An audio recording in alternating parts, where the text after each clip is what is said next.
when you have to fire a client. And I know people don't like It's to hear tough. that because there are times in business where a client is people it is very odd to me that even in a sales transaction, because it was a sales transaction, that organizations or humans believe that they can misbehave in the relationship. When I've had to fire a client, there was one that was yelling and screaming all the time at a receptionist. That's it. And I said, next time that person calls you and screams, you pass them over to me and I'm going to fire them. They do not behave that way on the phone. Fired the client. Client asked me to keep them for keep them anyway. Come on, please keep it. And literally I said, you may not work with us for a solid year. If after a year you come back, I will consider this.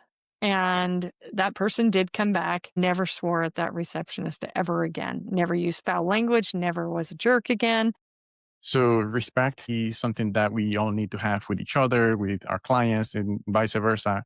So I love the fact that I see, organizations like yours enforcing that, because sometimes companies do take heavy language in different situations, and that's not something that should be the case out there. Yeah, it depends on what you want to build. What kind of culture do you want to have at your organization? If you tolerate that at the beginning, that human may not have been high up on the totem pole, but it was still somebody that represented the company. And actually, it was the first face of the company at the time. It was years ago before they had all of I'm a lot older, years ago before they had all of the automated answering services and some of those things. But actually, we've had companies who use that as part of their genuine, you won't get an automated answering machine. We want you to talk to a human. And it doesn't matter what industry you're in. I don't care if you're Google or whatever. At the end of the road, I've got to be able to go to bed at night and sleep good with myself. And so, and if the almighty dollar is the only reason we're in existence, then that's a pretty sad existence.